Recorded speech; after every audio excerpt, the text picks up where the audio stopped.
In this video, I'm going to be going through some of the reviews of IPVanish, and I'm going to be telling you about my personal opinion as well. So this is basically ranking in one of the top most trusted VPNs, and it is actually good. You can see if you compare the pricing with other VPNs, you can see it is literally really low if you go with the two-year plans. Even the monthly isn't that much higher, and you can see the services you do get with the essential pack as well.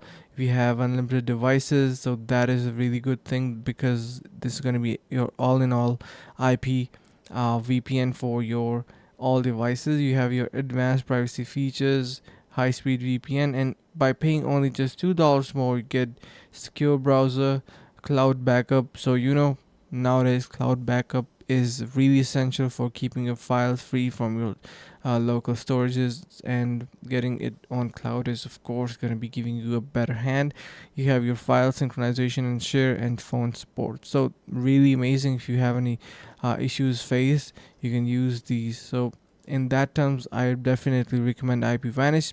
Now if you talk about testimonials and stuff, it do have a lot of good reviews. You can see the user testimonials on Trustpilot and various other sites as well. So we do have on App Store and Play Store. And yeah, I hope this helps, and thank you so much for watching. See you in the next video.